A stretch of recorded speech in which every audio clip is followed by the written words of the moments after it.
For the first time, senior U.S. officials confirmed that North Korea is sending troops to Russia. Defense Secretary Lloyd Austin tells reporters this morning that it's unclear why they're there, but if they're sent to Ukraine to fight for Russia, Austin says it would be a serious issue and a sign that Vladimir Putin may be in, quote, even more trouble than people realize. CNN's Oren Lieberman joins us now live from the Pentagon. And Oren, it was actually South Korea's spy agency that alerted the U.S. to this.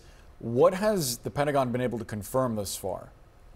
So you're right to point out that South Korea and also Ukraine have said that North Korea has sent thousands of troops to Russia to fight on behalf of Russia in Ukraine. Now, the U.S. hasn't gone that far. Defense Secretary Lloyd Austin said the U.S. is now able to say that they have seen thousands of North Korean troops go from North Korea to Russia.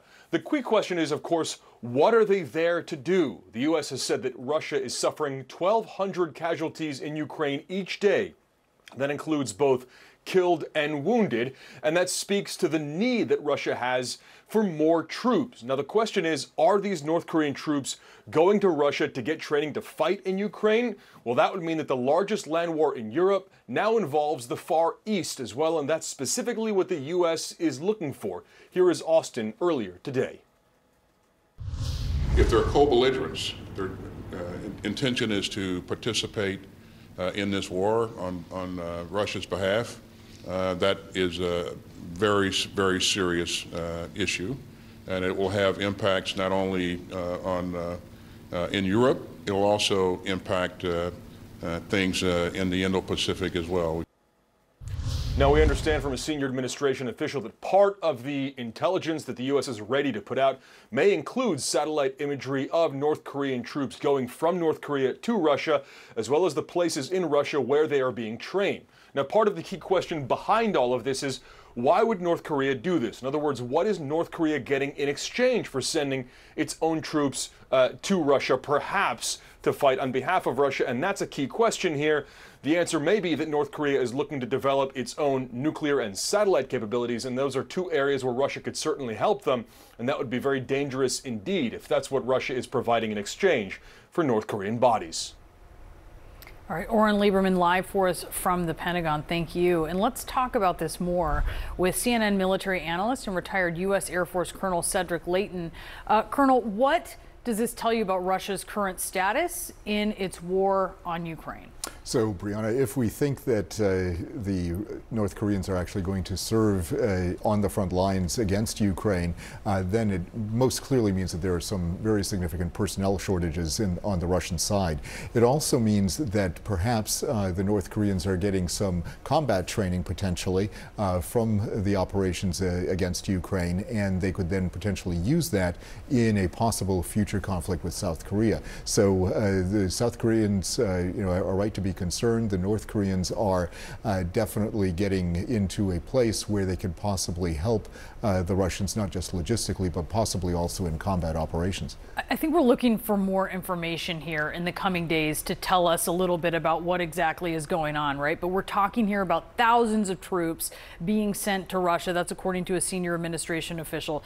Does that in itself signal anything to you that this is different than just special training? Yeah, absolutely, because the volume indicates that there's a degree of intent there. And when you have so many different troops, if there are, literally thousands going over, the Ukrainians had previously reported somewhere around 6,000 initially going to the front from the North Korean side.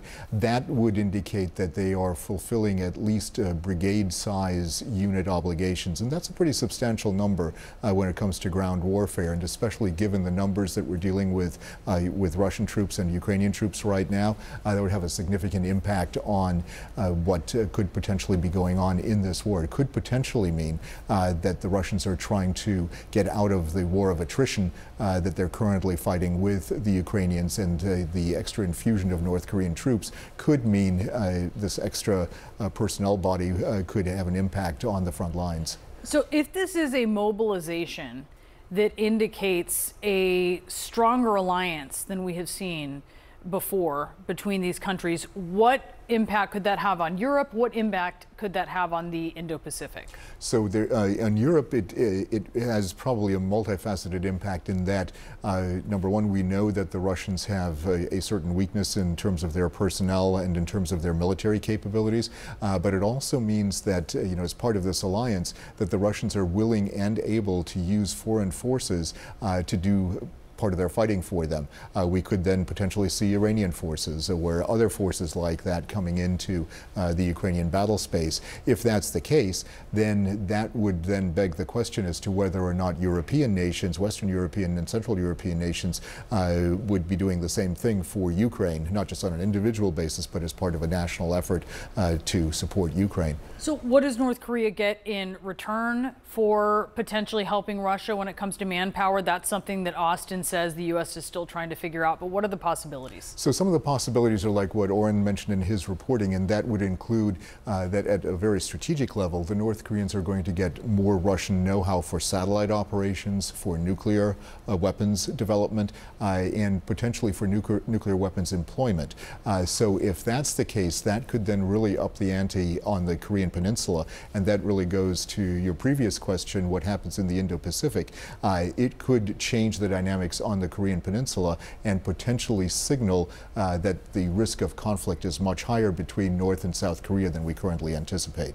Really interesting, really alarming stuff. Colonel, thank you so much. And Russian President Vladimir Putin has a declaration for the West. A new multipolar world order is being formed. The three-day BRICS summit is taking place in southwestern Russia. World leaders who have gathered to attend include Xi Jinping, the president of China, and the Indian Prime Minister Narendra Modi. Kremlin watchers say that Mr. Putin is using the gathering to show that he is far from isolated, despite Western sanctions over his invasion of Ukraine. Let's bring in CNN's Claire Sebastian, who is following all of the news with us from London. Claire, give us a sense of what we've seen so far, and Putin wasting no time to comment on the terrorist attack that we're watching in Turkey. What have we heard so far? Yeah, we've seen some more bilateral meetings this afternoon, Rahel, including one with Turkish President Erdogan. Interesting that a NATO member in the first place would be at the BRICS summit, and I think speaks to the growing clout of this grouping now that it's expanded in size. But Putin, of course, expressing his condolences, as you say, about the terror attack in Ankara. And I think overall what we got today, we got more optics. We had a family photo of this now expanded BRICS group. It added 4 members, almost doubling in size earlier this year.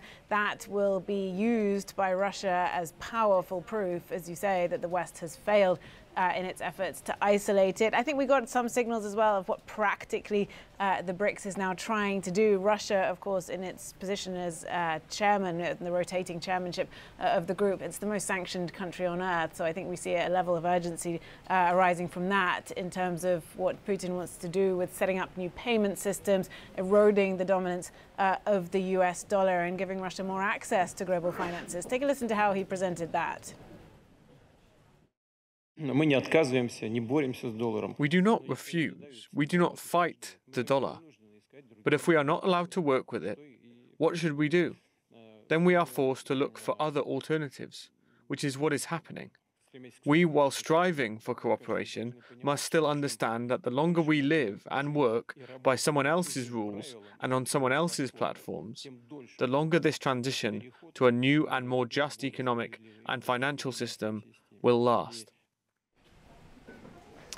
Just a little anecdote from the summit itself, and it shows the sort of level of disruption that Russia still faces from sanctions, is that organizers had to tell delegates to come with plenty of cash that they could exchange into rubles when they arrive, because of course MasterCard and Visa no longer work in Russia because of sanctions. Now this afternoon, President Putin has also met with the Iranian president, the new Iranian president, and we saw a lot of sort of politics coming through. Pezeshkian talking explicitly, saying that that they need to disrupt the West's global domination. So I think you can see overall that this grouping that started some 15 years ago as sort of a Goldman Sachs founded idea of fast-growing economies that were eventually going to dominate is now increasingly political. Yeah, it's interesting. I remember that Goldman Sachs report. I won't say how old I am, Claire, but good to remember you do too. But interesting anecdote. You're welcome. You come, but make sure you bring cash. Claire Sebastian, thank you.